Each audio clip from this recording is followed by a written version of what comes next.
Good morning and welcome to my YouTube channel, The Fruitcake Astrologer, where I'll give you an astrologer's view on current events and people in the news. So, all this Megxit stuff is in the news, and, I was just thinking about Harry and wondering how he's doing. So, this chart is a Harari astrologer's chart. I flipped it because I am my own client and I'm asking about somebody else, Prince Harry. So the 29th degree of Capricorn rises, and that would describe Harry. And it looks like Harry's having a really tough time. Harry is Saturn. Saturn's in the 12th house, and look at that big pile up in Capricorn, a very challenging sign. To say Harry's having a tough time would be an understatement. Bless his heart, okay? So Capricorn is the sign of depression, melancholy, worry, hard work, delay, problems.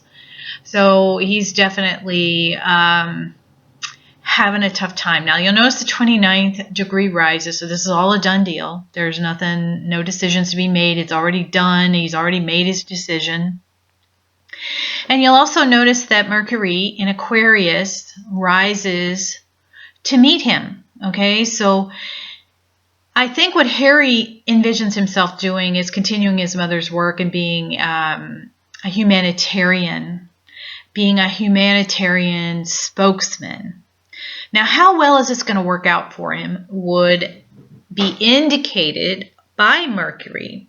Okay, Mercury is disposited by Uranus. Okay, Uranus is ruled by Aquarius, and Aquarius is in the 3rd house of communication, speaking, and talking. And look at how difficult Aquarius is. Square to the Sun, to Mercury, to Saturn, to Pluto, to the Ascendant. I don't think it's going to work out very well for him. So that's kind of I think that things have changed. That when he was the prince, people were more receptive than they will be in the upcoming future. So I don't think that's going to work out real well for him.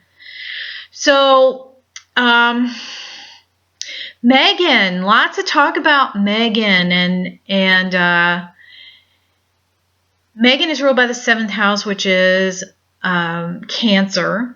Cancer is ruled by the moon. And whenever you see the moon ruling the 6th house, you know that the person you're asking about is distressed. What caused this distress? Well, the moon rules both the 6th and 7th house. So it would tend to indicate, at least in my view, that this was Meghan's decision and that she put some pressure on him. Okay, so the moon is in Scorpio. Scorpio is ruled by Pluto, and Pluto is conjunct Saturn. They stand together, but it would indicate that she pressured him to leave his family. Now, as an American woman, I think it would be difficult, in defense of Meghan, to go into the royal family and be told what to wear, what to say, how to look, how to act, where to be. I mean, that would be really, really challenging for someone. So I understand. I understand her view that this was a difficult life. Okay, now from Harry's perspective, this was not a good decision because Saturn sits in the 12th house, which is called the house of self undoing.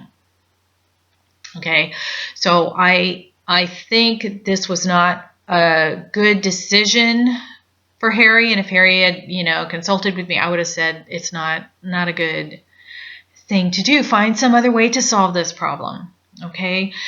Now, Meghan is described by the moon. The moon is conjunct the midheaven, conjunct Fortuna, indicating a very fortunate marriage. What young woman doesn't want to marry a prince? That she married very well, okay? 10th house is someone with a lot of worldly status, a lot of worldly power in Scorpio, which is the rule of wealth. So she married very fortunate marriage. Okay, so from Meghan's perspective, I think she's going to be relieved to be out of the royal family. Okay, and the moon is next over Fortuna, but It's next over Mars, okay? And Mars is squaring Venus, it's squaring Neptune, it's in conjuncting the North Node. Not so hot. Now, I understand that they got a contract with Disney, okay? So I see her being very happy about that. You see there's a trine to Venus and Neptune in the second house of money. So I think she's feeling pretty happy and she's feeling pretty fortunate. Now, I don't know how long this is going to last, though, and the reason I say that is because Neptune has a chart, it makes it difficult for anything to take shape or form, and so when it rules the second house, and yes, honestly, I have seen well-respected Neptunes in the charts of very famous actresses like Meryl Streep is one instance, but whether you see the positive or negative side of a planet depends on the aspects to that planet. And if I look at Neptune, ouch, semisquare, square, there's one separating trine, which means it's passing away.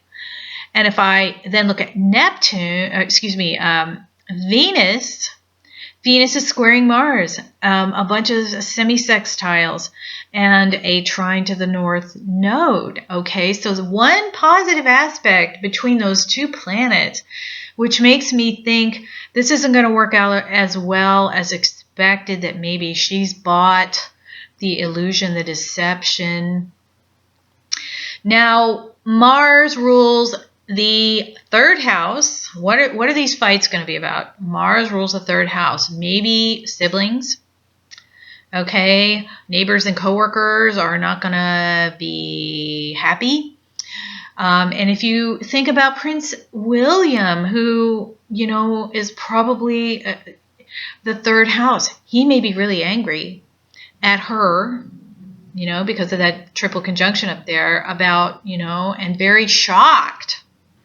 You know, Uranus is the lightning strike, is being shocked at things. I look at the harshness of the Queen's edict about Harry leaving the royal family, and I'm left wondering if at least some of this has to do with Andrew, you know, the Queen being upset with Andrew and all the, you know, pedophile Epstein stuff, and maybe came down heavier and stronger on Harry for that reason, you know, that, but anyway.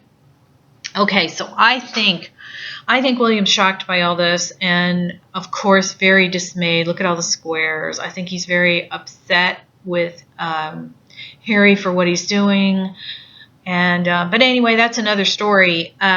So financially, it looks really good, but Neptune is all about illusion, and things are very difficult to take shape or form with Pisces, and especially when it's ill-expected.